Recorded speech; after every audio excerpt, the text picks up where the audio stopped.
Listo.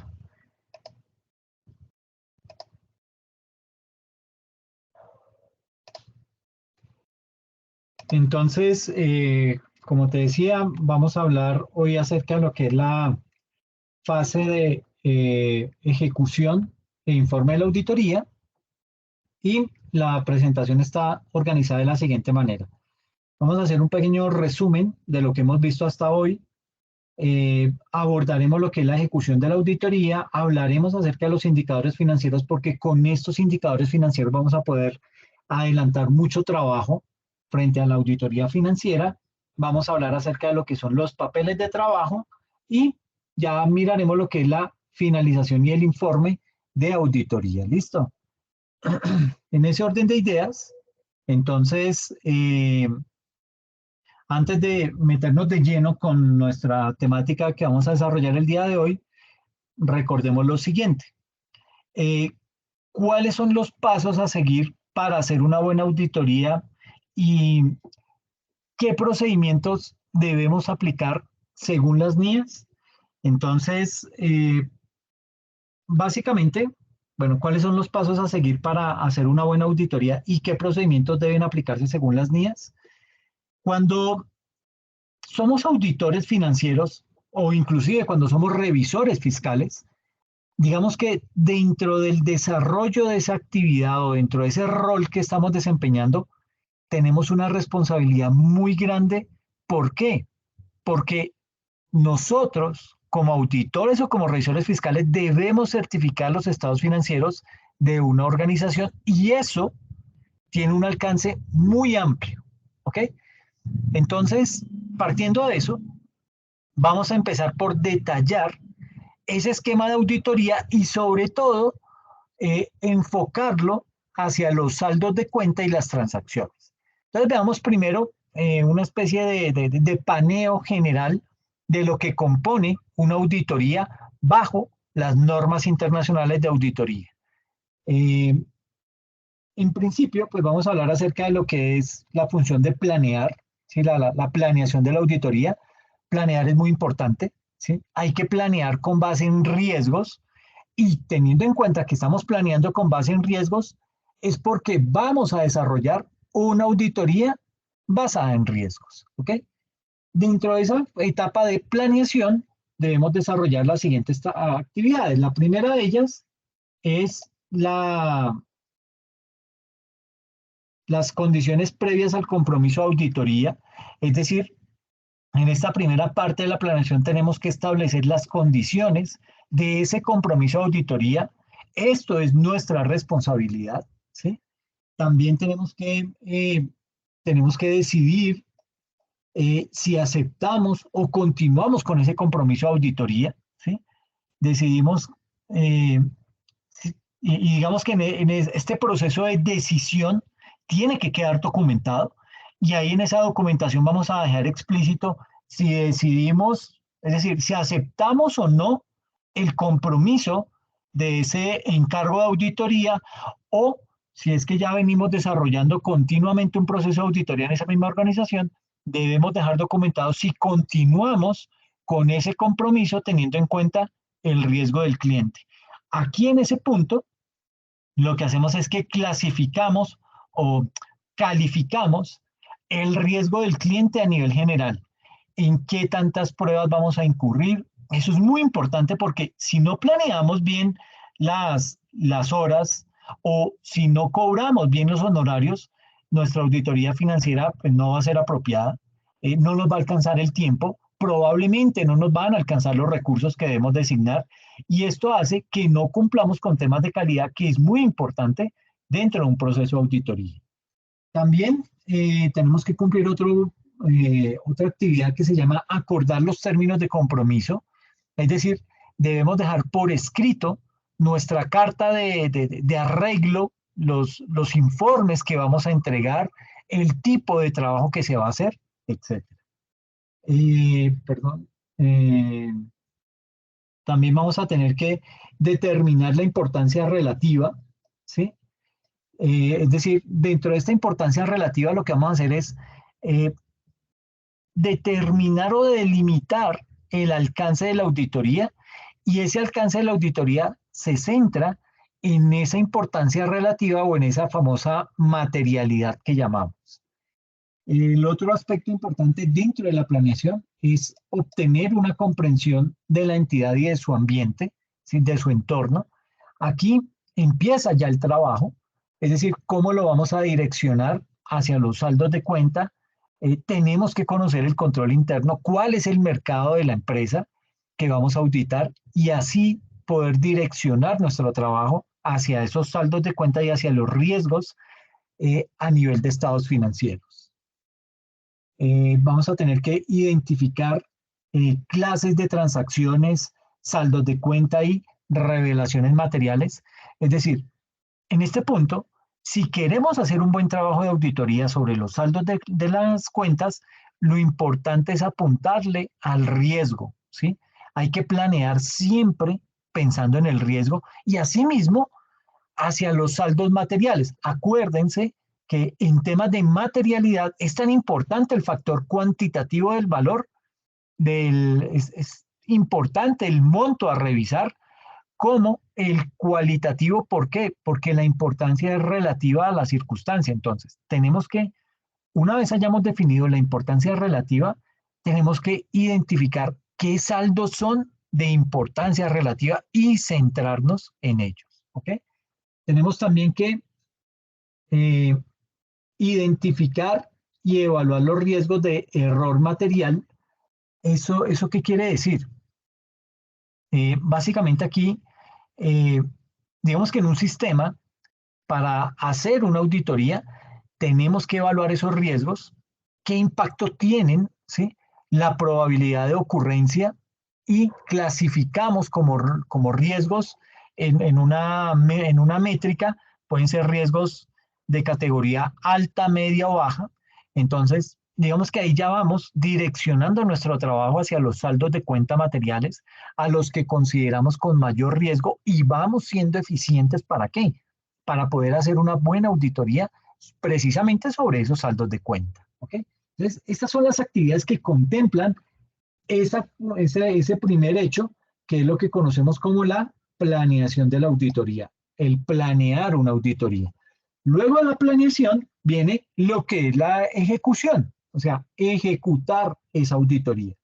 Este proceso contempla los siguientes aspectos, que son, en primera instancia, diseñar e implementar respuestas generales para cubrir los riesgos evaluados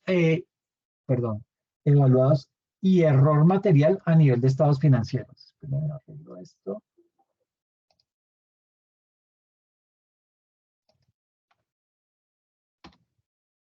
Porque es que si no me queda ahí mal y después se me olvida.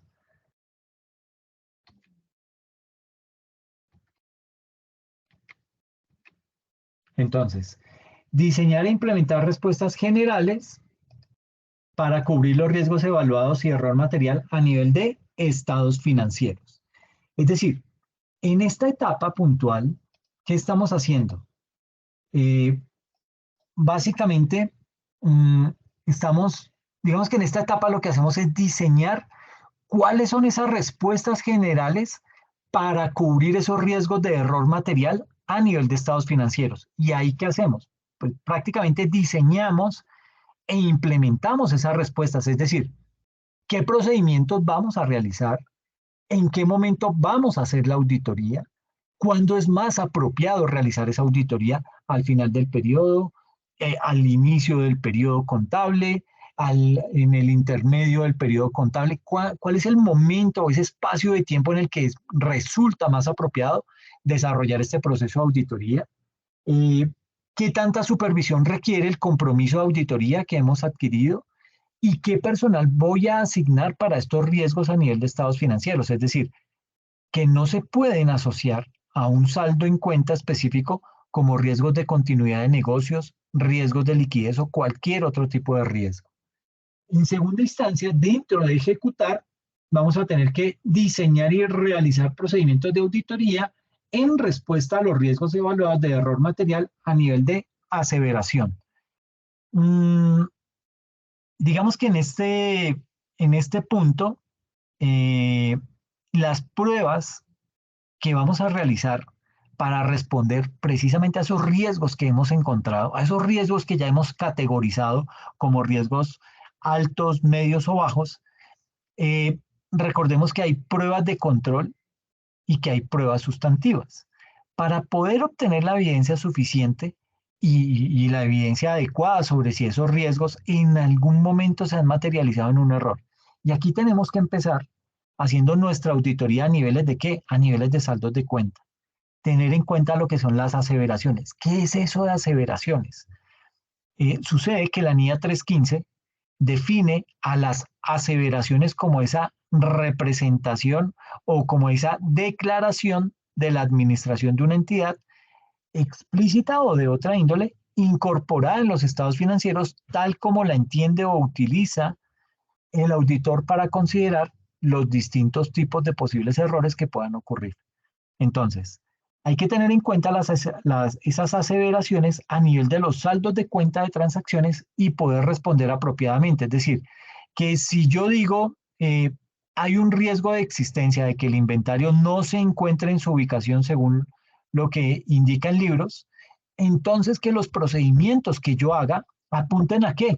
Pues precisamente a cubrir ese riesgo, ¿sí? Hay que ser como auditores muy metodológicos en cuanto a lo que yo realice, en cuanto a eso que yo realice es porque esa actividad realizada fue planeada. Y lo que se ha planeado es siempre con base en el riesgo, ¿ok? Y en tercer lugar, hay que realizar procedimientos analíticos concluyentes. ¿Qué quiere decir eso? Eh, digamos que realizamos los procedimientos de conclusión ya cuando vemos las cifras, ¿sí? Ya tenemos toda la evidencia suficiente, entonces miramos si efectivamente los estados financieros están libres de error material a nivel de las aseveraciones de cada saldo de cuenta y revelaciones, y ahí es en donde realizamos procedimientos analíticos y concluimos. ¿Qué significa eso? eh, Vamos a mirar las cifras. Cualquier cifra o cualquier variación debe ser familiar para nosotros.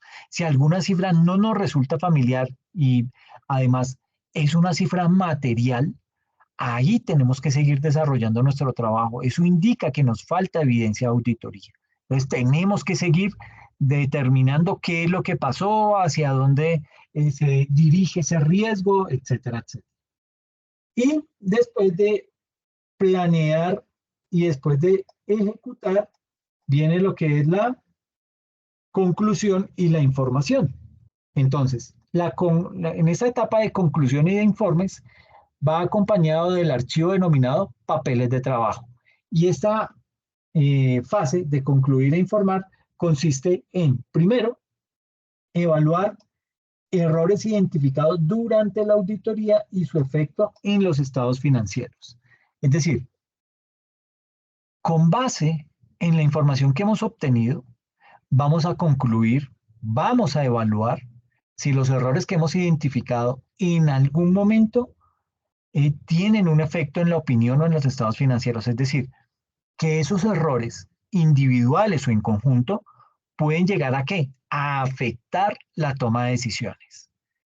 Empezamos básicamente a concluir si hay errores, pero también tenemos que mirar si esos errores son materiales o no, y si de forma acumulada pueden llegar a afectar la toma de decisiones. ¿Por qué? Porque es que usted puede empezar a, digamos que usted pudo haber encontrado una actitud, una actividad sospechosa en la organización en donde se están perdiendo diariamente 3.000 pesos. Entonces usted dice, 3.000 pesos, eso no es material, pero cuando comienza a sumarlos y ve que al mes esos 3.000 pesos se han convertido ya prácticamente en 250.000 pesos y eso viene por varios años, pues entonces ya esa sumatoria empieza a ser material, empieza a ser relevante y más para un proceso de auditoría. ¿Ok? En segunda instancia, dentro de esa etapa de concluir e informar, viene lo que es la famosa etapa de evaluar la suficiencia y lo apropiado de la evidencia de auditoría. ¿Qué quiere decir eso? Que en este punto hacemos ese paneo general miramos que ninguna cuenta se nos quede por fuera. Recuerde que una auditoría financiera se tiene que auditar todas las cuentas de los estados financieros. Entonces, no se nos puede quedar ninguna cuenta por fuera.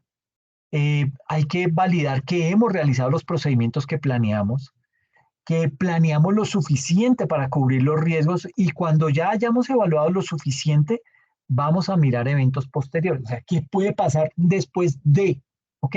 Eso es una labor de un auditor eh, externo. Y en tercer lugar, hay que revisar los hechos posteriores, hay que obtener declaraciones por escrito y formarse una opinión e informar. Eh, ¿Eso hacia dónde va?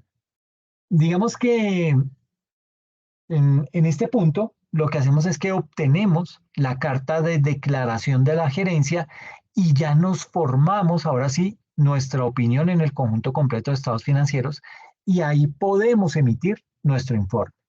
Y el último punto es preparar y controlar la documentación de la auditoría.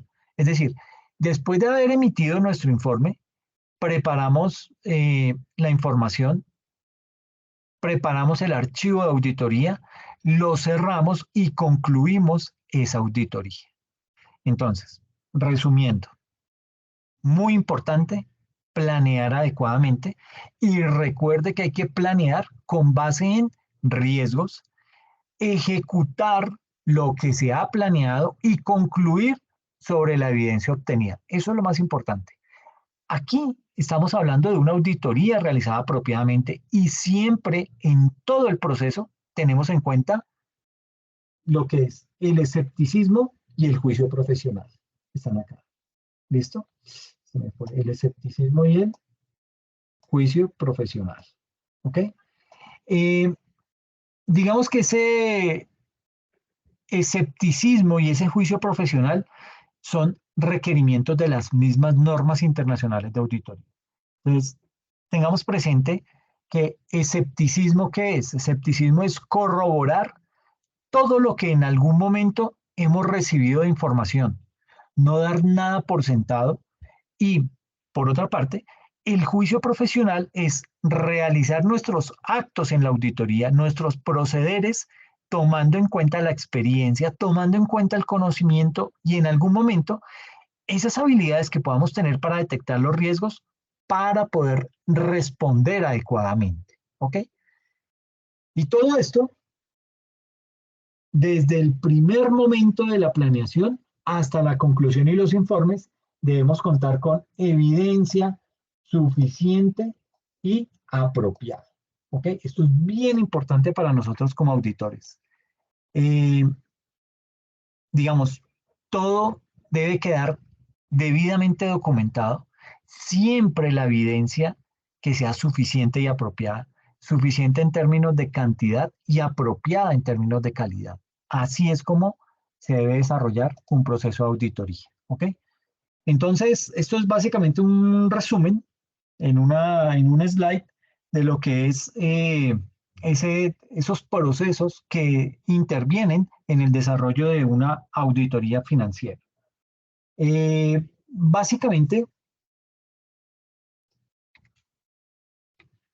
digamos que una buena auditoría implica que hayamos obtenido la evidencia suficiente y apropiada que nos permita concluir.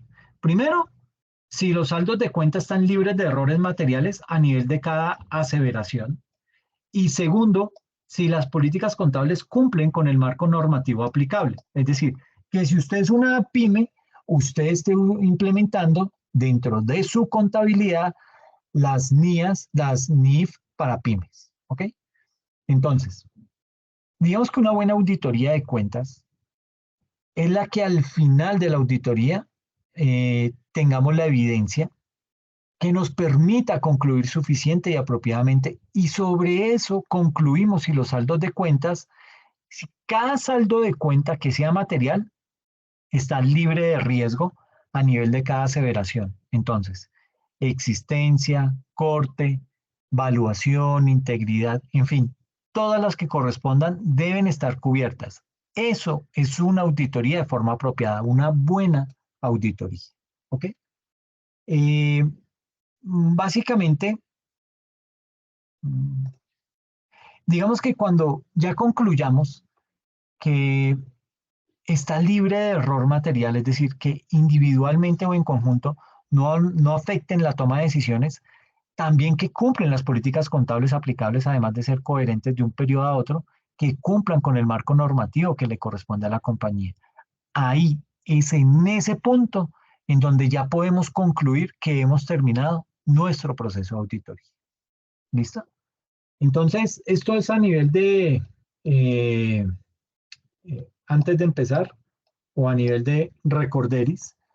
Y aquí ya entonces nos metemos directamente en lo que es la ejecución de la auditoría. ¿Ok? Mm, en la ejecución de ese trabajo de auditoría, pues básicamente el auditor debe usar información que le permita alcanzar las conclusiones en las que se basa su opinión. Mm, para poder que ese auditor obtenga la información que sirva de evidencia, ¿qué tiene que hacer? Ese auditor va a tener que aplicar una serie de técnicas y de procedimientos de valoración del riesgo y unos procedimientos de auditoría posteriores en su ejecución, que digamos que esos procesos de auditoría posteriores básicamente comprenden lo que es el uso de pruebas de controles, las cuales digamos que se relacionan con probar el funcionamiento del control interno. Y además debe aplicar los procedimientos analíticos sustantivos. Procedimientos analíticos sustantivos que se caracterizan básicamente por examinar a nivel, con mucho detalle la información financiera y no financiera de la entidad. Entonces, para poder cumplir con todo eso, deberá utilizar diversas técnicas con el fin de obtener información útil que contenga un valor razonable y que pueda llegar a ser usada como prueba. Al final de esa ejecución, la evidencia debe ser competente y suficiente. Entonces, aquí en la ejecución de la auditoría, tenemos que decir que el alcance de esos procedimientos realizados en determinado, eh, digamos que el alcance de esos procedimientos realizados es determinado por la combinación de los riesgos que puedan llegar a surgir dentro de la ejecución de su trabajo. De esa manera, el auditor o el revisor fiscal deberá tener en cuenta que a lo largo de esa labor va a poder encontrar tres tipos de riesgos. ¿Cuáles tipos de riesgos? Entonces, digamos que ahí salen los riesgos de la auditoría, que lo componen los riesgos inherentes, los riesgos de control y los riesgos de detección. Entonces, al ser consciente el auditor de estos riesgos, ese auditor va a poder estimar cuál es la probabilidad de que haya errores en los estados financieros de esa entidad para la cual está prestando sus servicios. Y de esa manera, ese auditor va a poder definir esos procedimientos de auditoría, va a poder definir la cantidad de evidencias, va a poder definir cuánta, cuántas evidencias debe recoger y el nivel de errores que puede aceptar en el desarrollo de su proceso de auditoría. Eh, y aquí entonces empezamos a mirar los riesgos que están dentro de ese proceso de ejecución de la auditoría. ¿Ok? Entonces vamos a mirar ese componente, riesgos en la ejecución. Digamos que aquí el riesgo de auditoría puede llevar al auditor a emitir una opinión inadecuada. Ese riesgo puede deducirse dependiendo de qué tan bien se realice el examen. ¿Ok? Entonces, riesgos en la ejecución. Entonces, por un lado tenemos el riesgo inherente más el riesgo de control más el riesgo de detección me da el riesgo de auditoría. ¿Ok? Eh, digamos que esa, bueno, en esa fase, en esos riesgos de ejecución, pues como les decía, el riesgo de auditoría puede llevarnos a que como auditores emitamos una opinión inadecuada. Y ese riesgo puede llegar a minimizarse o puede llegar a reducirse dependiendo de qué tan bien se realice el examen de los riesgos tanto inherentes como de los riesgos de control como de los riesgos de detección. Entonces, empezamos a mirar cada uno de ellos. ¿Qué es eso del riesgo inherente? ¿A qué hace referencia eso del riesgo inherente? Entonces, digamos que en términos de riesgo inherente, se intuye o se deduce que los riesgos inherentes son aquellos riesgos que son propios de la naturaleza de la entidad y son independientes de su sistema de control interno. Es decir, esos riesgos inherentes son los riesgos que se encuentran presentes antes de considerar las actividades de control establecidas por quién, por la gerencia. ¿Para qué? Para poderlos mitigar. En las diferentes actividades industriales podemos encontrar riesgos inherentes propios, como, por ejemplo,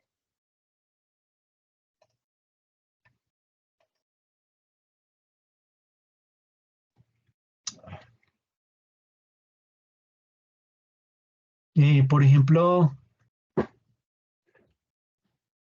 suponga que somos una empresa de transporte, ¿sí? En ese sector del transporte podemos tener accidentes de carretera o volcamientos, ¿sí? Eso es un riesgo propio. Se dice que es inherente porque es un riesgo propio de la actividad, de esa actividad que yo estoy desarrollando como empresario, ¿ok? Luego viene, eh, digamos, en la metalmecánica se pueden presentar quemaduras y contusiones por golpes. Eso es un riesgo inherente. O sea, yo tengo que convivir con estos riesgos, ¿sí? Son propios del desarrollo de mi actividad. Entonces, no quiere decir que yo porque tengo un taxi y digo que, ay, es que el riesgo inherente es que me pueda estrellar o que me pueda volcar, entonces no voy a sacar el carro, pues grave, porque si usted compra un carro para tenerlo ahí guardado, pues está perdiendo dinero, ¿ok? En tercer lugar, eh, riesgos inherentes en la minería se pueden ocasionar derrumbes, explosiones, caídas y atrapamiento. Y en último, riesgo inherente en las auditorías, siempre está latente el riesgo de errores en los saldos de una cuenta. Entonces, básicamente, en la medida que el auditor conozca cuáles son los riesgos inherentes de esa entidad, va a tener una mayor facilidad. ¿Para qué? Para poder planear la auditoría y poder decidir dónde va a concentrar sus esfuerzos. En ese orden de ideas, cuando el auditor conoce qué áreas de los estados financieros presentan un mayor riesgo inherente, se va a concentrar en que en efectuar una mayor cantidad de procedimientos de auditoría que le permitan, pues precisamente mitigar esos riesgos. ¿Ok? Y para poder evaluar cuáles son los riesgos inherentes de una auditoría, pues digamos que ahí es bien importante que ese auditor obtenga un conocimiento de la entidad que le permita, dentro de ese conocimiento, que le permita analizar, ¿sí? Pero analizar de acuerdo con el sector al que esa organización pertenece y las operaciones que está realizando. También tiene que determinar cuáles son las áreas que podrían tener un mayor riesgo de incorrecciones. Todo eso se puede detectar gracias a estos riesgos inherentes, pero no son los únicos riesgos, vienen también los riesgos de control. Digamos que las entidades deben establecer actividades de control que les permitan, pues precisamente prevenir, detectar y corregir las desviaciones que se presentan en sus procedimientos. Esas actividades deben apuntar a qué? A mitigar los principales riesgos a los que se expone la entidad. De esa manera, el riesgo de control hace, digamos que, referencia a la probabilidad que existe de que esos controles no permitan detectar y corregir los errores a tiempo. Dicho de otra manera, este riesgo es la probabilidad de que los controles de la entidad fallen. ¿Ok? Entonces, la evaluación preliminar del riesgo de control para una aseveración del estado financiero debería ser alta, a menos que el auditor pueda identificar controles internos relevantes a la aseveración que sea probable que prevengan o detecten y corrijan una representación errónea de importancia relativa. Y en segundo lugar, planee desempeñar pruebas de control para soportar la evaluación. ¿Qué quiere decir eso? Que entre más eficaces sean los controles de la entidad, pues menor va a ser el riesgo de control y por lo tanto el auditor podrá establecer una menor cantidad de procedimientos de auditoría. Por el contrario, cuando el riesgo de control sea alto, el auditor deberá programar mayores procedimientos de auditoría que le permitan que mitigar esos riesgos. ¿Ok? Y sucede que al desarrollar procedimientos de auditoría, ¿qué pasa? Está disminuyendo el riesgo de control de la entidad, lo que le va a permitir ganar más confianza sobre la evidencia que va a obtener para este proceso de auditoría. Luego viene también lo que es el riesgo de detección. Eh, digamos que el riesgo de detección está más relacionado con la posibilidad de que los procedimientos de auditoría no detecten los errores. Siempre hay posibilidades de que el auditor no detecte el 100% de los errores y por eso existirá ese riesgo de detección, aunque sea mínimo, pero va a existir. Tenemos que convivir con ese tipo de riesgos. En ese orden de ideas, ¿qué debe hacer el auditor? El auditor debe establecer cuál es el riesgo mínimo de detección que va a aceptar y ese riesgo mínimo, digamos que debe ser aquel que le permita a ese auditor asegurar que los estados financieros no tienen errores importantes. Por ejemplo, el riesgo de detección es alto cuando una firma ha proporcionado servicios que no son de aseguramiento al cliente de la auditoría, lo que tiene como resultado un impacto material en los estados financieros. Esto se debe a que es menos probable que la empresa detecte errores en el trabajo que ellos mismos realizaron. El riesgo de detección puede reducirse cambiando la composición del equipo de auditoría para que aquellos que trabajaron en un compromiso que no es de aseguramiento no formen parte del equipo de auditoría y haciendo que el trabajo sea revisado por un auditor independiente altamente competente. Y luego de esos riesgos, tenemos que entrar a mirar técnicas de auditoría. Digamos que tanto en la planeación como en la ejecución de la auditoría, el auditor debe usar una serie de técnicas que le sirvan para, digamos que son una serie de técnicas que le van a servir para desarrollar su proceso de auditoría. ¿Cuáles son esas técnicas? Pues básicamente son inspección. ¿Qué es la inspección? La inspección me implica realizar un examen minucioso de los registros y de los documentos, ya sean internos o externos, en papel, pueden ser de pronto en soporte electrónico o en otros medios, o un examen físico de un activo. Ese examen cuidadoso de estos documentos, ¿qué va a hacer? ¿Qué me va a entregar?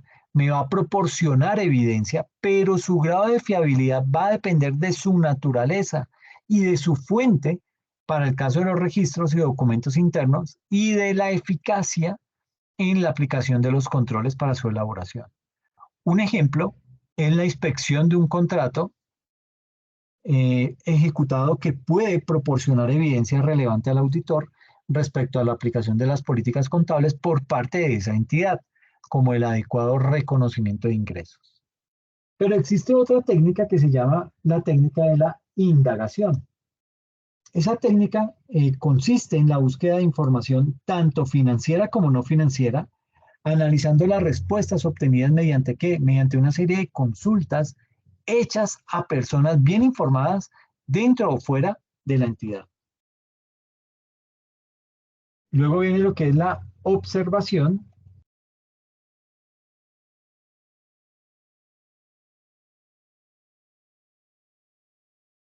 Se me bloqueó. Bueno, ¿qué es la observación?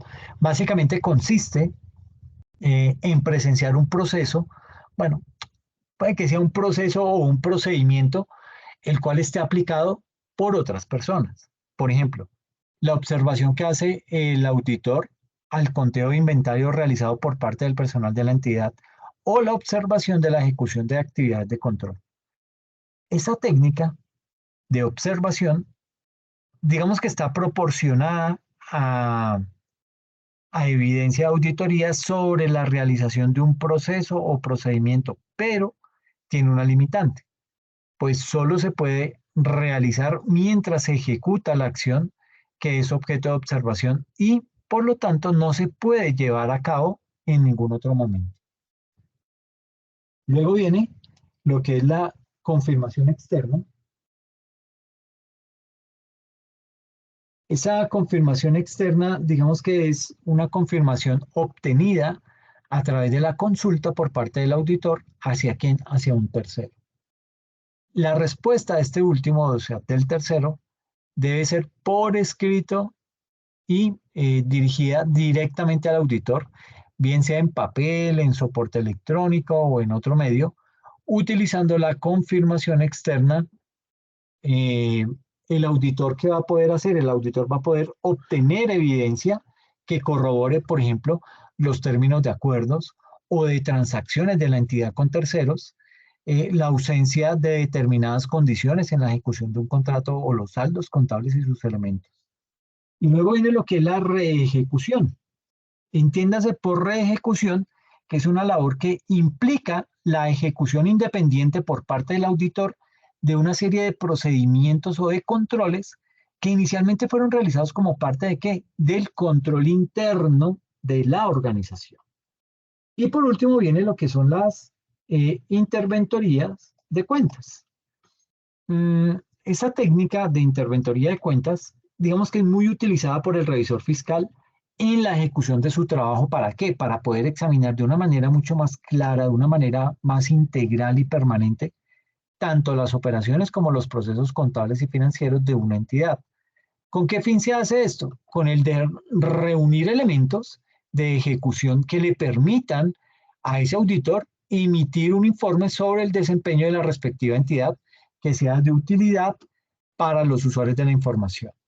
Entonces, al verificar la información contable, y bueno, contable y financiera, utilizando la técnica de la interventoría, se puede comprobar si una operación realizada es veraz y legal. Para ello, el revisor fiscal o el auditor debe reunir una serie de pruebas tomadas de la totalidad de las operaciones que se encuentren bajo su examen y juzgar la idoneidad de estas. Entonces, aquí cabe señalar que hasta el momento no hay una norma que establezca un procedimiento estándar para qué, para poder utilizar la técnica de la interventoría de cuentas. Por esta razón es muy conveniente hacer una planeación de trabajo que permita la implementación de procedimientos adecuados de control. ¿Para qué? Para poder realizar un seguimiento permanente a las actividades de las diferentes áreas. Eh, digamos que a través de esas diferentes áreas de la organización, de tal manera que sea un soporte útil para el revisor fiscal o para el auditor financiero al momento de emitir su juicio profesional y calificar las conductas encontradas.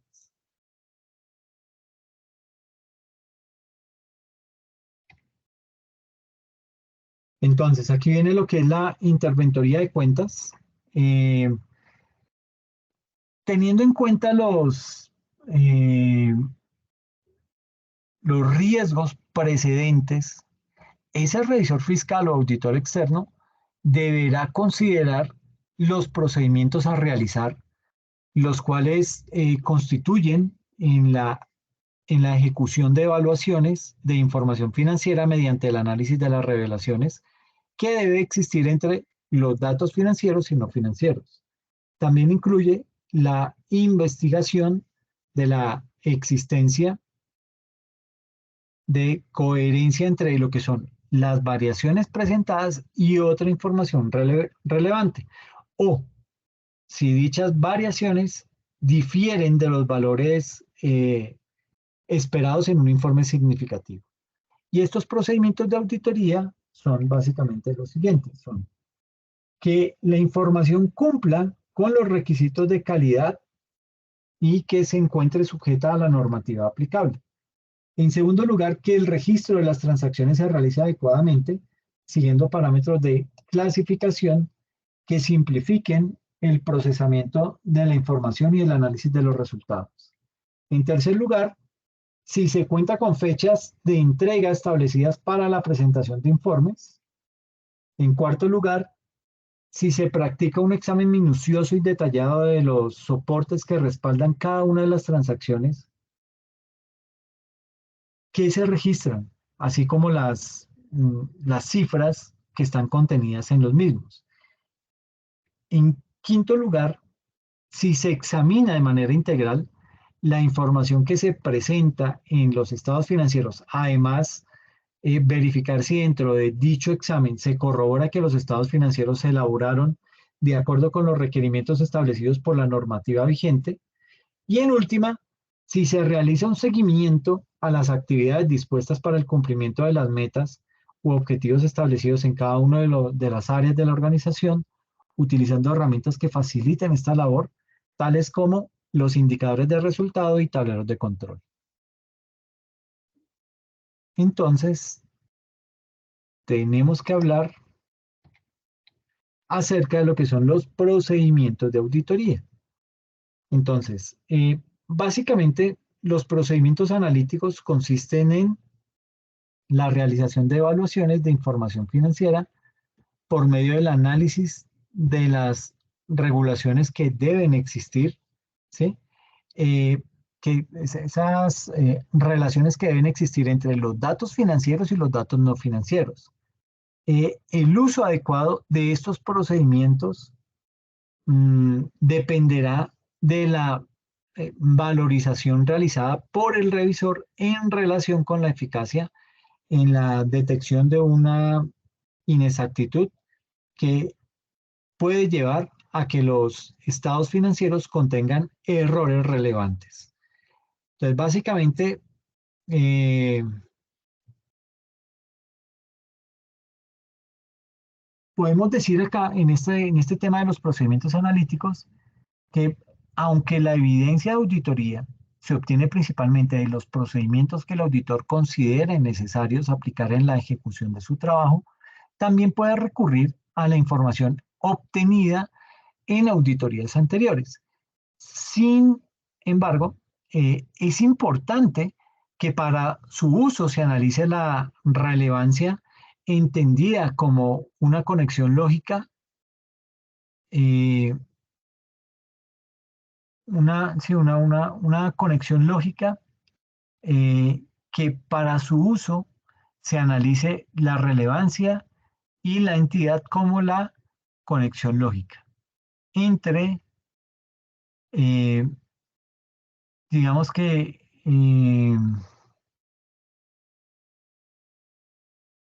digamos que aquí también dentro de estos procedimientos de auditoría es bien importante revisar la fiabilidad de esa información o de esos datos que aparecen dentro de los estados financieros. Entonces habrá que revisar su fiabilidad realizando una evaluación de origen y naturaleza de la información, así como de circunstancias en las que se obtienen, incluidos los controles sobre su preparación y conservación. ¿Qué se me hizo? Aquí estamos. Procedimientos de auditoría. Entonces, digamos que dentro de esos procedimientos de auditoría también incluye la investigación de la existencia de coherencia entre lo que son las variaciones presentadas y otra información relevante, o si esas variaciones difieren de los valores esperados en un importe significativo. Y estos procedimientos de auditoría son los procedimientos analíticos y las pruebas sustantivas y de cumplimiento. ¿Ok? Entonces miremos cada uno de ellos. Miremos estos procedimientos analíticos y luego las pruebas sustantivas y de cumplimiento.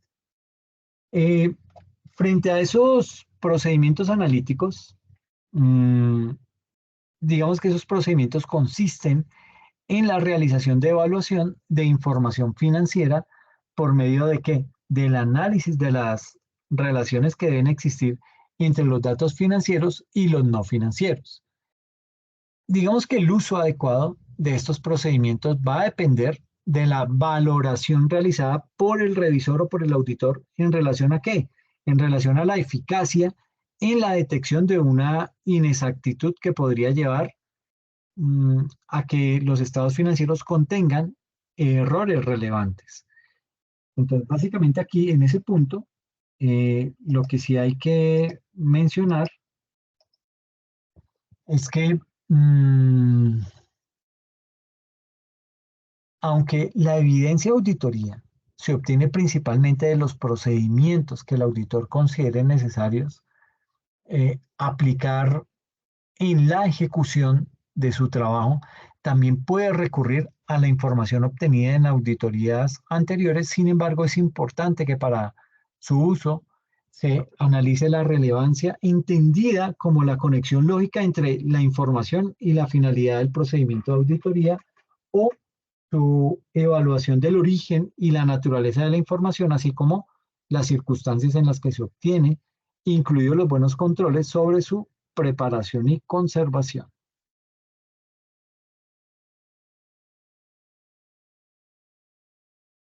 Entonces, estos procedimientos de auditoría, digamos que son lo que les decía, los procedimientos analíticos y las pruebas sustantivas y de cumplimiento. Entonces vamos a mirar estos procedimientos analíticos. Digamos que aquí en los procedimientos analíticos, aunque la evidencia de auditoría se obtiene principalmente de los procedimientos que el auditor considere necesarios aplicar dentro de esa etapa de ejecución de su trabajo, pues también puede recurrir a la información obtenida en auditorías anteriores. Sin embargo, es importante que para su uso se analice digamos que eso sería como la relevancia, entendida esa relevancia como la conexión lógica entre la información y la finalidad del procedimiento de auditoría, o su resistencia de cambiamiento, digamos que aquí es importante dentro de esta etapa de los procedimientos analíticos, eh, digamos que habrá que revisar su fiabilidad, ¿sí? ¿Y cómo se revisa la fiabilidad de un procedimiento analítico? Pues básicamente realizando una evaluación del origen y la naturaleza de la información, así como las circunstancias en las que se obtiene, incluidos los controles sobre su preparación y sobre su conservación. Por ejemplo, a nivel de procedimientos analíticos, tenemos, espera que esto no pasa la diapositiva. A nivel de procedimientos analíticos, digamos que en un proceso de auditoría de ventas, en esa auditoría de ventas se necesita de procedimientos analíticos para investigar la información financiera, pero también la información no financiera. ¿Con qué propósito se hace eso? Para poder detectar fallas o anomalías que puedan afectar los resultados de la entidad. Y las siguientes son 5 ventajas de los procedimientos analíticos en auditoría de ventas. El primero, que los procedimientos analíticos en la auditoría de ventas son una valiosa herramienta para los contadores públicos porque pueden mejorar la eficacia y eficiencia del proceso de auditoría. En segundo lugar, al aplicar estos procedimientos, los contadores pueden identificar y evaluar riesgos, desarrollar expectativas realistas, analizar discrepancias y comunicar los resultados de manera efectiva. En tercer lugar, contribuyen en la precisión y confiabilidad de la información financiera relacionada con las ventas y a mantener la integridad de los estados financieros. En cuarto, la aplicación de procedimientos analíticos en la auditoría de ventas es un ejemplo perfecto de cómo la innovación puede mejorar la práctica contable. Y en último lugar, al adoptar y dominar estos procedimientos, estarás en una posición más sólida para brindar un servicio excepcional a tus clientes y promover la transparencia y la confianza en el ámbito financiero. Eso desde las pruebas, desde esos procedimientos analíticos. Ahora miremos lo que son las pruebas sustantivas y de cumplimiento. Entonces, digamos que el auditor va a tener que realizar procedimientos que le permitan cumplir con los objetivos planteados en la planeación de la auditoría y obtener evidencia razonable para la formación de su opinión. Para ello, pues, debe llevar a cabo dos tipos de pruebas, tanto las pruebas sustantivas como las pruebas de cumplimiento. Entonces, ¿qué es eso de las pruebas de cumplimiento y las pruebas sustantivas? Pues básicamente, las pruebas de cumplimiento se realizan para comprobar la efectividad del sistema de control interno que la empresa haya implementado, verificando si es adecuado y si se está ejecutando. Mientras que las pruebas sustantivas son aquellas pruebas que se usan para determinar si existen errores en el registro de los hechos económicos que puedan llegar a afectar los saldos reflejados en los sistemas financieros y por ende la opinión por parte del auditor. Digamos que aquí en las pruebas de cumplimiento, y ya enfocándonos en un ejemplo, podemos decir que verificar el cumplimiento de las políticas de un manejo del efectivo y equivalentes al efectivo. Y vamos a tener que identificar las fortalezas y debilidades del sistema en información eh, en información con relación al manejo de la partida auditada. Y frente a eso, las pruebas sustantivas, digamos que estas pruebas se realizan sobre los saldos y las transacciones. ¿Para qué? Para poder obtener la evidencia. Por ejemplo, hay que realizar arqueos de caja, hay que ejecutar pruebas sobre egresos e ingresos y hay que realizar conciliaciones bancarias. ¿Ok? Entonces, mire que no es tan fácil, pero básicamente se puede mejorar su convivencia. Digamos que aquí para realizar un adecuado dictamen dentro de los trabajos de auditoría o de revisoría fiscal es muy importante poder usar los indicadores financieros. Y esos indicadores financieros se generan con la información o con los rubros de estados financieros. Aquí vamos a presentar unos ejemplos de esos procedimientos analíticos que deben considerarse en cada etapa de la auditoría. ¿Ok? Entonces, la utilidad de los indicadores financieros en el dictamen del auditor. Los indicadores financieros en cada etapa de la auditoría funcionan como una herramienta para el auditor en la medición y detección de riesgos. Esos son algunos de los beneficios que trae consigo el uso de esta herramienta en el dictamen a los estados financieros. Entonces, aquí, digamos que hay una serie de indicadores financieros dentro del proceso de planeación de la auditoría que va orientado, bueno, supongamos que el auditor realiza encargos en los que encuentra las siguientes situaciones en la etapa de planeación de la auditoría. ¿Qué situaciones encuentra? Situaciones que simplifican el análisis, es decir, al contener información relevante para la comprensión de los estados financieros. En segundo lugar, permiten la evaluación de los riesgos, ¿sí? Y de aseveraciones de manera eficiente, por lo que se optimizan tiempos y recursos. En tercer lugar, hay que apoyar el crecimiento de la organización y su entorno. Hay que posibilitar la cooperación de las cifras para detectar incoherencias y riesgos en las operaciones. Entonces, aquí básicamente lo que vamos a hacer es presentar una serie de ejemplos de los procedimientos analíticos que debe considerarse en cada etapa de la auditoría.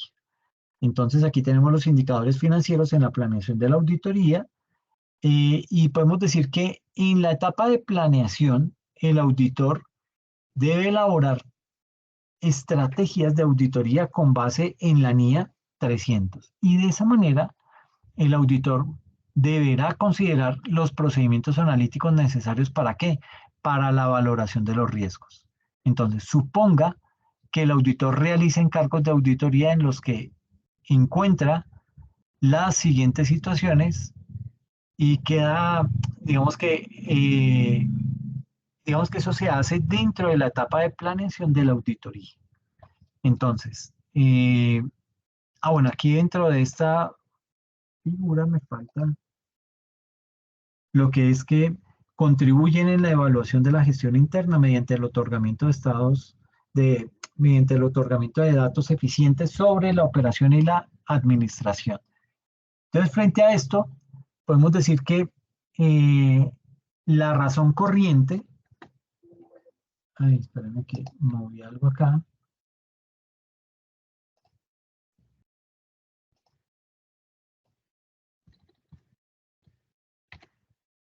Entonces, frente a este tema de los indicadores financieros, aquí podemos indicar que La razón corriente es aquella que me muestra la capacidad de la empresa para qué, para cubrir los pasivos a corto plazo, según el cuadro que estamos viendo en la diapositiva.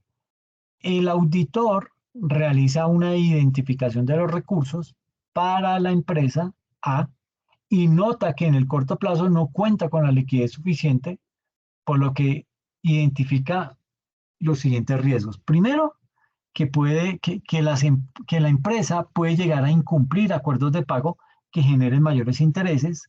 En segunda, es posible que la empresa no haya realizado una adecuada clasificación de los activos y pasivos corrientes. Y en cuarto, eh, digamos que hay indicios de que la generación, perdón, que la generación, hay indicios de que la gerencia ha realizado un cambio de la estrategia de la empresa y las decisiones han afectado la liquidez. Por su parte, hay que indicar que para la empresa B, el auditor identifica una serie de alertas obtenidas del análisis del indicador a saber. Entonces, la empresa puede haber realizado una clasificación errada de los activos y pasivos corrientes. Eh, digamos que hay una posible ineficiencia en el manejo de equipos. Eh, digamos que aquí la empresa puede haber realizado una clasificación errática de lo que son los activos y los pasivos corrientes. Eh, en segunda instancia, digamos que es posible que haya ineficiencia en el manejo del efectivo de la empresa. En tercer lugar, que los costos podrían estar derivados del exceso de existencias de inventario. Y en cuarto, que la gerencia podría haber realizado un cambio de la estrategia de la empresa, incrementando los excedentes de activos. ¿Ok? Mm, básicamente acá lo que estamos viendo es una eh, razón financiera en donde desde la misma etapa de la planeación de la auditoría tenemos la empresa A y la empresa B. La empresa B, la empresa A va a implementar el indicador denominado indicador de razón corriente, que es básicamente tomar el activo corriente sobre el pasivo no corriente. Esto frente al indicador de la empresa A. Y los resultados son que pasó de 1 a 0,5 de un año a otro. Ese puede ser el resultado que arrojó ese indicador. Pero tenemos la empresa B, en donde también estamos analizando el mismo indicador, el de razón corriente, y nos indica que activo corriente sobre pasivo corriente. Así se calcula ese indicador de razón corriente. Pasó de 1 a 2 de un año a otro. ¿Ok? Entonces, es ahí en donde hay que interpretar muy bien esos resultados para poder irnos por el camino correcto y no de pronto que nos empecemos a desviar. ¿Por qué? Porque lo único que vamos a hacer es perder tiempo. ¿Ok? Y en un proceso de auditoría eso es lo que menos se puede hacer. Entonces, indicadores financieros en la ejecución de la auditoría, el anterior era en la planeación, ahora en la ejecución. Básicamente,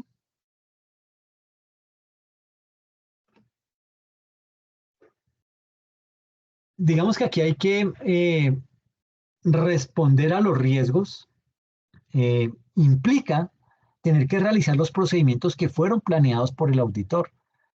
¿Por qué hay que hacer eso? Porque una eficaz ejecución en la auditoría va a hacer que la evidencia pueda ser suficiente y apropiada. Entonces, los indicadores financieros en la etapa de ejecución permiten apoyar los procedimientos y las pruebas de auditoría y digamos que aquí vamos a presentar otro caso, otro ejemplo. Básicamente el auditor encuentra las siguientes situaciones en la etapa de ejecución de auditoría. Entonces tenemos por un lado la ejecución la ejecución de la auditoría, que es la fase en la cual vamos. Luego viene discriminado por empresa A y empresa B. Y la empresa A tiene dentro de su indicador la rotación de cartera, ¿Cómo se calcula? Es tomar el saldo de cuentas por cobrar por 360 días sobre las ventas.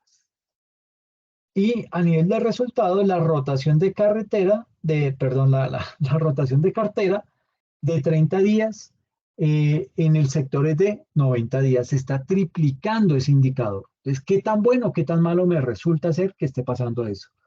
Entonces, por otro lado, la empresa B tiene un índice de crecimiento de ventas, las ventas del periodo actual menos las ventas del periodo anterior sobre ventas del periodo anterior. Entonces, todo esto me va a dar que las ventas se han incrementado, ¿sí? Entonces, básicamente, el auditor, ¿qué hizo? El auditor realizó para la empresa A unos procedimientos de análisis de cartera e identificó un menor plazo de acuerdo a la cartera, a pesar de que el indicador es positivo para la empresa, es necesario comprobarlo con el mercado del sector e identificar las actuaciones que llevan a esos resultados. Por lo anterior, digamos que el auditor advierte que la empresa, digamos que el auditor advierte para la empresa A que pueden existir negociaciones de cartera con empresas de factoring sin la aprobación de la junta directiva. ¿Ok? En segundo lugar, nos indica que puede existir negociaciones con descuentos financieros sin aprobación. Entonces, para la empresa B, se presenta también resultados positivos en el indicador relacionado con un incremento de ventas. No obstante, es tarea del auditor relacionar los escenarios que podrían ser adversos a ese indicador y el hecho de que el crecimiento de las ventas no sea coherente con el crecimiento de los activos o con los precios de los productos o bien con los servicios que podría indicar algo. ¿Ok? De esa manera, para la empresa B, el auditor financiero infiere que la empresa posiblemente realizó un inadecuado reconocimiento de ingresos, ¿sí? Y en segundo lugar, que existen posibles activos no reconocidos dentro del balance. En este caso es muy importante que el auditor no solo interprete los indicadores desde el punto de vista de las fórmulas que posibilitan el cálculo, antes bien, los indicadores financieros deban correlacionarse con el análisis de las cifras en los estados financieros y el marco de aplicación de los estándares internacionales en la empresa. ¿Ok? Y acá, entonces, tenemos indicadores financieros, pero ya en las conclusiones de la auditoría. ¿Sí? Básicamente, esas actividades, digamos que las conclusiones a las que llegue el auditor deberán estar soportadas por evidencia suficiente y apropiada. En este caso, tema, digamos que las, las conclusiones a las que ha llegado el auditor para poder formar una opinión sobre esos estados financieros van a tener que obtener un respaldo de los indicadores financieros. ¿Y qué quiere decir eso? Eh, digamos que el auditor advierte los siguientes indicadores. Tenemos por un lado la empresa A y la empresa B. Y el indicador hace referencia a la rotación de proveedores que se calcula teniendo el saldo de cuentas por pagar por 360 días sobre las ventas. Entonces, estos resultados pasó de 30 a 45 días. Y la empresa B me muestra, digamos que lo que es el margen de utilidad neta, que es tomar la utilidad neta sobre las ventas netas. En este caso, es superior a los márgenes de utilidad de las empresas del mismo sector. Por eso, se pudo hacer. Ahora, digamos que aquí, en este caso y enfocándonos puntualmente en la empresa B, digamos que en la etapa de conclusiones, el auditor advierte que existen costos del periodo no reconocidos o reconocidos en el periodo diferente al año que corresponde, y existen ventas con vinculados con un precio que no corresponde a la realidad económica. Entonces, digamos que aquí las etapas de la auditoría, que obviamente pues, son realizadas por el auditor, son unas etapas, son unas, eh, digamos que esas etapas de la auditoría deben ser pensadas con el objetivo de prever lo que podría llegar a salir mal. De esa manera, el auditor, ¿qué va a hacer? Va a poder direccionar los riesgos de manera eficiente y poder optimizar el trabajo hacia dichos escenarios. La auditoría de estados financieros está, como les decía desde un comienzo, basada en riesgos, lo cual significa que las labores desempeñadas por el auditor y que están relacionadas con los indicadores financieros deben centrarse en las áreas donde considere que pueden surgir riesgos. Y ahí ya entonces pasamos directamente a lo que es, digamos que ya dejamos estos indicadores financieros y pasamos a los papeles de trabajo. ¿Sí? Entonces, papeles de trabajo del auditor. Digamos que los papeles de trabajo ayudan al auditor, o también ayudan al revisor fiscal, a garantizar que el encargo de auditoría se realizó de forma adecuada, considerando las normas aplicables, etcétera, etcétera. Además, la preparación de los papeles de trabajo provee una base para la preparación del informe final, entre muchos otros beneficios. En las siguientes líneas, eh, digamos que aquí vamos a explorar los aspectos más relevantes de lo que son los papeles de trabajo. Entonces, esos papeles de trabajo, como les decía, pues son unos documentos en los que el auditor o el revisor fiscal van a dejar una constancia de la labor que realizaron durante ese encargo de auditoría. ¿Ok? Eh, digamos que de los resultados obtenidos en los procedimientos y pruebas aplicados y de las conclusiones alcanzadas, las cuales sirven de base para la elaboración del dictamen o de ese informe de auditoría. Entonces, ¿cuál es la importancia de los papeles de trabajo? Pues básicamente los papeles de trabajo son importantes porque se pueden definir en los siguientes puntos esos papeles de trabajo. Primero, la prueba legal de que el auditor realizó su trabajo y lo hizo de una manera adecuada, cumpliendo con la normativa aplicable. En segunda instancia, memoria del trabajo efectuado por el auditor que sirve de guía para la realización de encargos de periodos posteriores.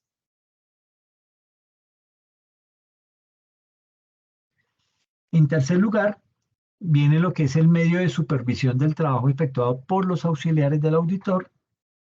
En cuarto, efectuar revisiones de control de calidad sobre los encargos. Y en quinto, proporcionar información para la preparación de información fiscal y para otros organismos estatales. ¿Okay?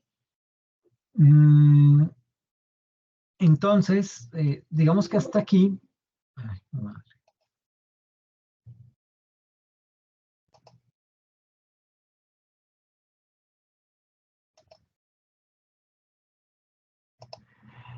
entonces, básicamente, aquí.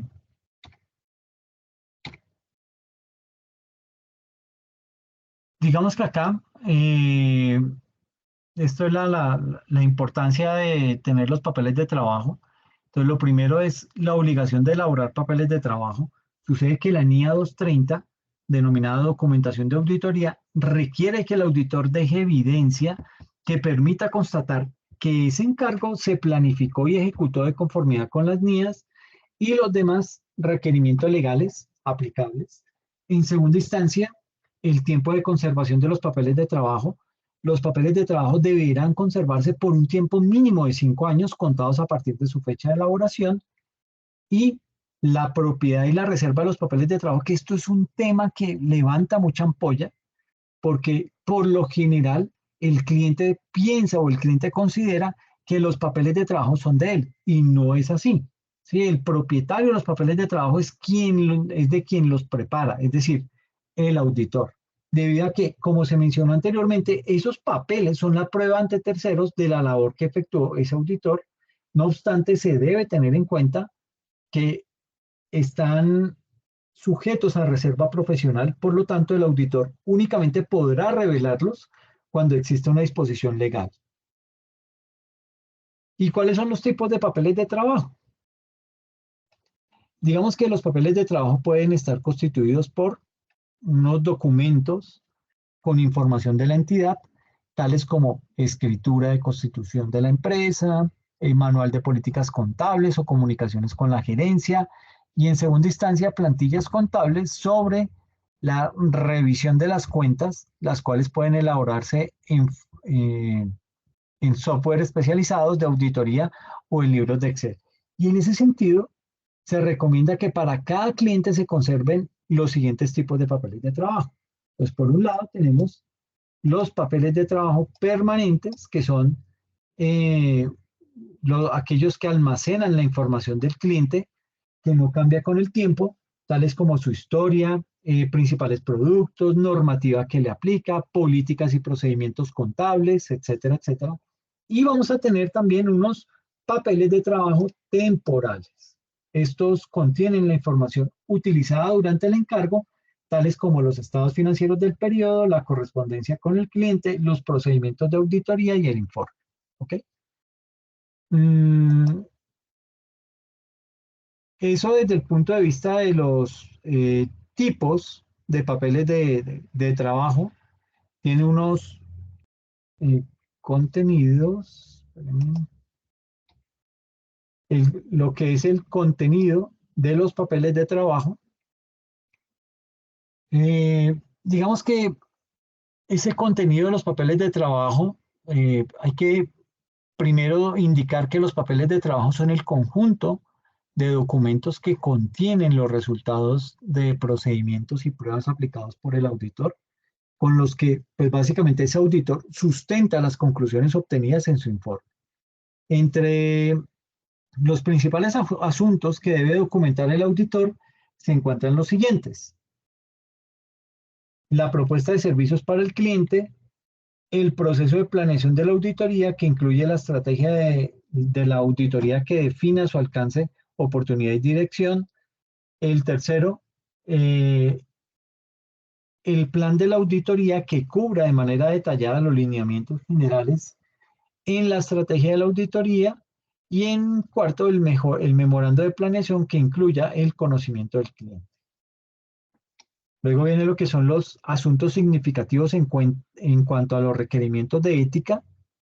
Aquí, en cuarto lugar, el cumplimiento de requerimientos de independencia. En quinto, procedimientos de evaluación de los riesgos de la auditoría. En sexto, comunicaciones enviadas y recibidas en el desarrollo de la auditoría. Séptimo, confirmación de que no haya asuntos pendientes por resolver. Octavo, documentación de los hallazgos y de las pruebas de auditoría. Noveno, dictamen de auditoría. Y décimo, el cierre del archivo con las aprobaciones correspondientes, verificando las referencias cruzadas de los archivos. Entonces, todo esto hace referencia al contenido de esos papeles de trabajo. ¿Ok? Pero esos papeles de trabajo también tienen una estructura.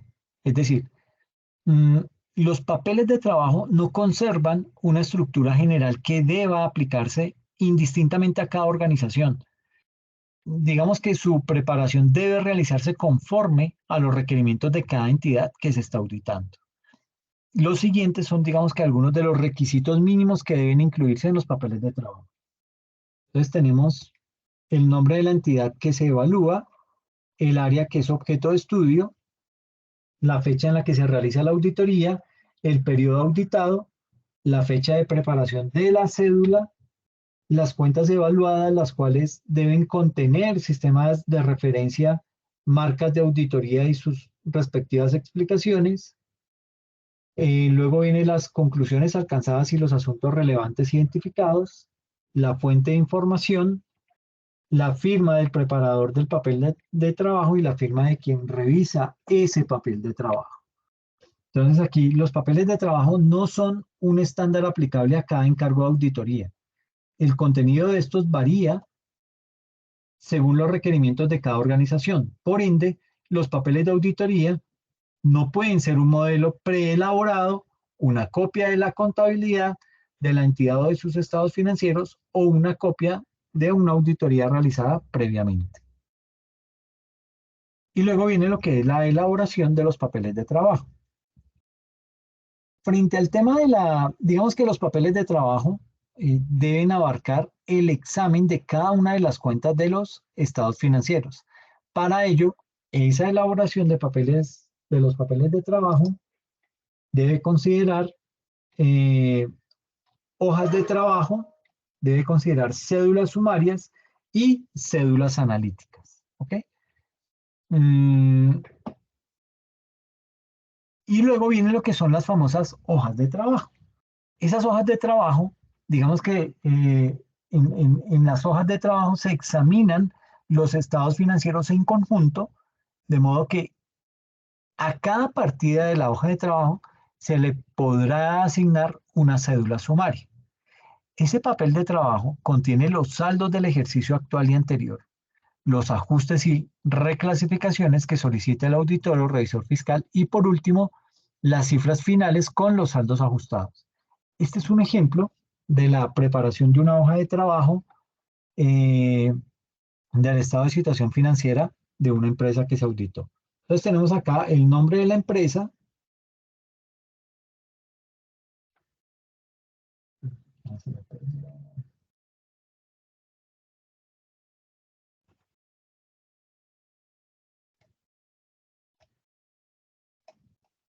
Tenemos el nombre de la empresa, el nombre del cliente, el nombre de la hoja de trabajo, fecha de la auditoría, periodo auditado, quién lo elaboró, quién lo revisó, cuál es la versión y cuál es la referencia.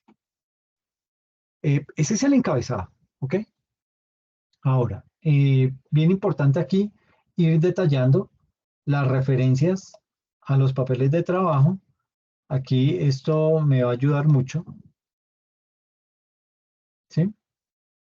Luego tenemos lo que es la descripción del rubro contable. Tenemos los saldos a auditar, los ajustes y reclasificaciones y el saldo ajustado. Entonces,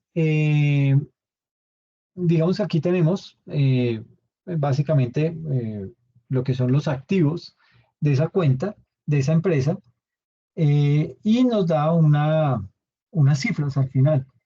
Esto me va a permitir, con base en esas cifras, con base en lo que yo he ido escudriñando dentro de todo este componente de la auditoría, pues básicamente hay información que no se tiene y hay otra que es muy delicada y pues ahí digamos que puede haber algún tipo de celo profesional frente a eso. Descripción del rubro contable, entonces vienen los nombres de las cuentas, el saldo auditar a 31 de diciembre, las cuentas que se presentaron, el débito si es que lo ha habido, el crédito también que se le ha venido descontando y cuál es el saldo ajustado. ¿Ok? Entonces básicamente así se elabora una hoja de trabajo, pero no es el único documento. Tenemos también unas cédulas sumarias. Estas cédulas sumarias, digamos que este es un papel de trabajo que desagrega los rubros que componen la hoja de trabajo y establece una serie de referencias en las cédulas analíticas. Las cédulas sumarias contribuyen al trabajo del auditor toda vez que ayudan a resumir y organizar grandes cantidades de datos, ¿sí? Y al agrupar información relacionada en una cédula sumaria, el auditor puede tener una visión general del saldo de esa cuenta o del conjunto de transacciones. Y esto facilita el análisis y la evaluación de la información financiera. ¿Okay?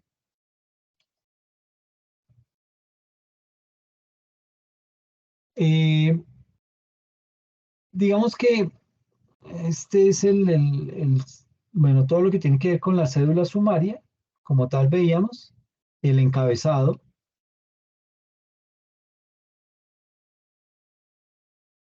muy importante, el periodo que se está auditando, ¿sí? La fecha de auditoría, Y pues básicamente aquí lo que se hace es, se tiene esa cédula sumaria en donde se analizó todo el tema de efectivo y equivalente al efectivo. ¿Ok? Eso fue lo que se hizo en esta cédula, pero que se conoce con el nombre de cédula sumaria. Entonces, ay, perdón.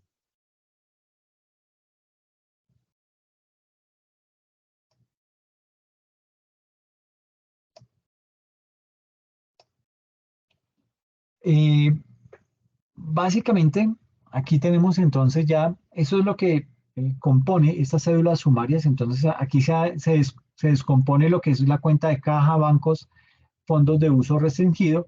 Mire que aquí podemos darle clic también a estas referencias de papeles de trabajo, en donde si yo le doy clic me lleva hacia donde está publicado ese papel de trabajo, en donde yo voy a poder analizar más cosas referente a esto. Frente al tema de efectivo y equivalente al efectivo, pues se tiene por un lado lo que es el saldo a ajustar, a auditar, todo lo que se conoce como ajustes y reclasificaciones, y el saldo ajustado. ¿Ok? Mire que aquí ya tiene las marcas de auditoría en donde esto fue sumado, ¿sí? Para que no vaya a haber inconveniente más adelante. Y luego viene lo que son las cédulas analíticas. Digamos que esas cédulas analíticas también son un papel de trabajo, y dentro de ese papel de trabajo se detallan los rubros de las cédulas sumarias y los procedimientos aplicados por quién, por el auditor para cada cuenta. Esas cédulas analíticas se utilizan para desglosar la información en transacciones individuales, de manera que el auditor pueda analizar y evaluar los detalles subyacentes a una cuenta o transacción en particular. Por ejemplo, las cédulas analíticas pueden utilizarse para evaluar la precisión de un cálculo matemático en las cuentas por cobrar, o para revisar una muestra de transacciones para determinar si están correctamente registradas. Entonces, aquí tenemos básicamente nuestro mismo encabezado en todas las cédulas, casi que es el mismo, varía aquí la referencia, ¿sí? Esta es una cédula analítica, por eso la identificamos ahí. Y básicamente lo que se hizo fue desglosar esa cuenta de las cuentas de ahorros que tiene la organización, cada una en un anexo diferente, y se revisa lo que es el saldo a auditar versus los ajustes y las reclasificaciones, y me sale el saldo ajustado. Y aparte yo ya empiezo aquí a utilizar lo que son las famosas marcas de auditoría. Entonces básicamente acá lo que se hace es, bueno, digamos que sumamos todas nuestras cuentas, y esto me identifica que el auditor ya sumó y corroboró que esta cifra está bien dada, sumó y corroboró que esta cifra está bien dada, y sumó y corroboró que este dato esté bien diligenciado. Y aquí viene la prueba sustantiva de trabajo. ¿Qué se hizo? Se obtuvieron confirmaciones de saldos de todos los bancos en los cuales la compañía tiene apertura de cuentas bancarias. Y de esto, pues obviamente, eh, habrá que mirar más temas aquí, referencias a papeles de trabajo, observaciones y elaborado por. ¿Ok? Luego viene todo lo que se conoce dentro de papeles de trabajo como las famosas marcas y referencias de auditoría. Esas marcas y referencias de auditoría, pues son todos esos símbolos que utilizamos para identificar o para dejar huella de que revisamos y constatamos que esas cifras corresponden o no corresponden. Entonces, por ejemplo, estas símbolos que les tengo acá, que dicen doble chulito sumado, significa que el auditor revisó esa cuenta y eh, corroboró que las cifras coinciden con las que a él le dan. ¿Ok? Entonces, básicamente, dentro de auditoría se hace eso, se crean unos símbolos que en la medida de lo posible, ojalá usted los pueda escribir en rojo cuando esté haciendo el proceso de auditoría.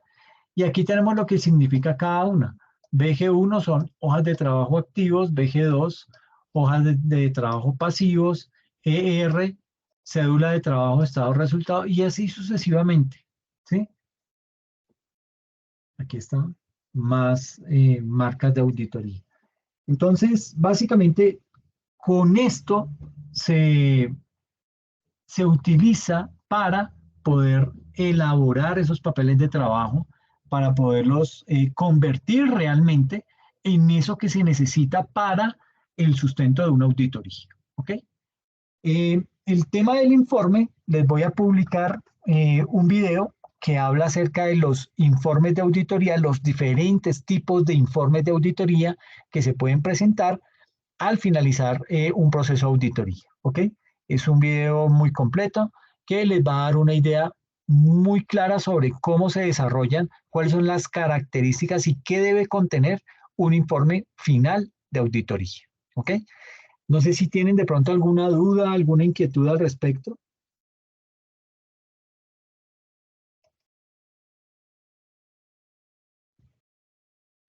Profe, pues por el Dime. momento no, mucho tema. Sí, sí, es bastante. Desafortunadamente esta materia tiene mucho contenido, pero bueno, ahí lo hemos ido sacando adelante. Ya digamos que esta última entrega, pues ya, bueno, de aquí les voy a decir algo y es que no voy a hacer examen, simplemente va a Oh. ser la entrega del trabajo, pues como Ah, para que ustedes se puedan dedicar solamente a ese trabajo, ¿listo? listo, profe. Profe, una Dime. pregunta. Es que por acá donde se me dice que, por acá, ay, se perdió. Ah, dice, eso por estado financiero. Esos estados financieros me los invento. Sí, sí, o puedes coger algunos de pronto que haya por ahí en internet, los puedes tomar y con base en eso finges que estás haciendo la auditoría a esos estados financieros. Listo, fuerte y claro. Listo, sí, no hay ningún inconveniente por eso, tranquilo.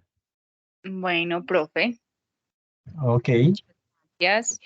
no, a ti, muchas gracias, cuídate mucho y pues nada, entonces recuerda que este fin de semana es la entrega de este trabajo ya final.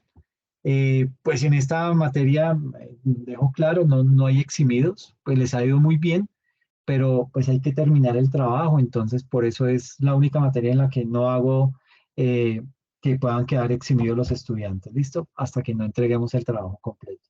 Pero pues la Listo. buena noticia es que no hay examen al final. Ah, sí, se nos ayuda un poquito. Aunque igual sí queda un poquito más cargado porque toca esforzarnos el doble con el trabajo. Sí, exacto. Pero bueno, no hay inconveniente por eso. Entonces, pues nada, te agradezco mucho la asistencia, gracias por la constancia con la materia y pues nos estamos hablando en otros periodos más adelante, ¿ok? Ok, profe, muchas gracias. No, a ti, Elizabeth, cuídate mucho. Bueno, igualmente, chao. Chao. Que estés bien. Gracias.